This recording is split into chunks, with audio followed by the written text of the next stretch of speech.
আসসালামু আলাইকুম। আশা করি সবাই খুব ভালো আছেন। আলহামদুলিল্লাহ। চলেন আজকে আলু বেগুন দিয়ে কিছু একটা রান্না করে নিই। এখানে আলু কাটা আছে, খালা কেটে সুন্দর করে রেখেছে। এই যে সব আলু নিচে সুন্দর করে পানি ধুয়ে পানি দিয়ে রেখেছে। এখানে আমার বেগুনও উনি কেটে রেখে গেছে। ওখানে কিছু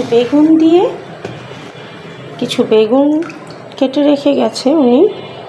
এগুলি আমি একসাথে করে রাখতেছি। এটা দিয়ে একটা সবজি করব ইনশাল্লাহ।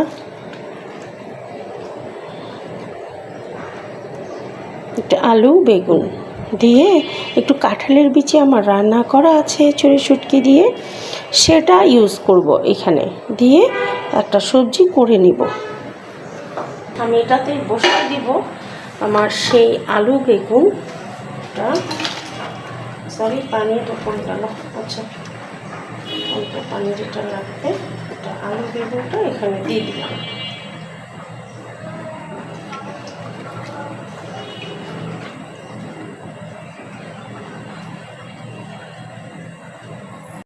আমি এখানে দিয়ে দিব পেঁয়াজ, কাঁচামরিচ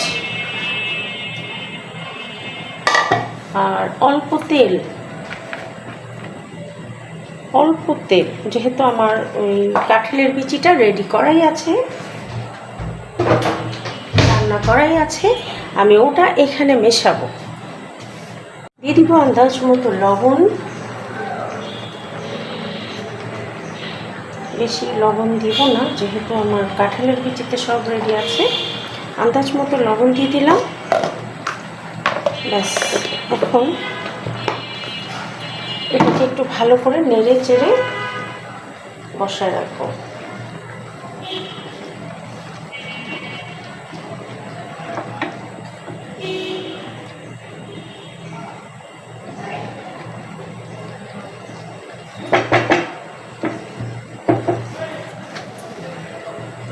ঢাকনাটা বন্ধ থাক, অল্প হিটে এটা সুন্দর মতো হয়ে যাক। এখানে আমার কাঁঠালের বিচি রান্না করা আছে, এটা আমি মেশাবো এখানের সাথে। আচ্ছা, সবটা না, কিছু অংশটা মেশাবো। আমি রান্না করা কাঁঠালের বিচিটা মেশাবো। একটু আপনারা আপনাদেরকে দেখিয়ে দিচ্ছি। আমি অ্যাকচুয়ালি এভাবে করার কারণ হলো, যেহেতু বিচিটা অনেকটাই রান্না করা আছে, আমি যখন এটার সাথে দিব এই বেগুনের টেস্টটা অনেক বেড়ে যায়, অনেক মজা হয়, আর আমার কাজটা অনেক সহজ হয়ে যায়। একটু ঝোলটা অল্প দিব, কারণ ওখানে আমার লবণ, পেঁয়াজ, কাঁচামরিচ সবই দেওয়া আছে। বাস, এখন এটা আমি নাড়বো না, এটা জাস্ট এখনই একটু এদিক সেদিক করে দিব, তারপর আস্তে আস্তে এটা হয়ে যাবে। কারণ বেগুনের তরকারি আমি এই মুহূর্তে যেহেতু আধা সিদ্ধ হয়েই গেছে, বেশি নাড়তে পারবো না, আমার বেগুনটা ভেঙে যেতে পারে, নাড়ার প্রয়োজন হবেই না। এটা মিডিয়াম হিটে ইনশাল্লাহ একদম ঠিকঠাক হয়ে যাবে। এটা মিডিয়াম হিটে সুন্দর মতো হয়ে যাবে ইনশাল্লাহ। আর আলু বেগুনের তরকারি হয়ে গেল মাশাআল্লাহ। এটা আমি এখন নামিয়ে নিব।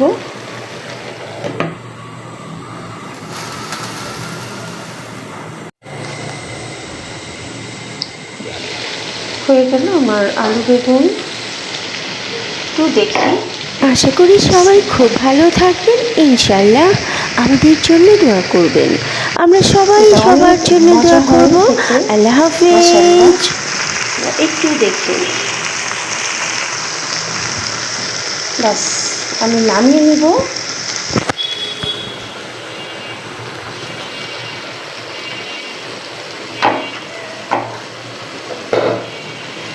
বাস, বন্ধ করে দিই, এটা নামিয়ে নেব। হয়ে গেল।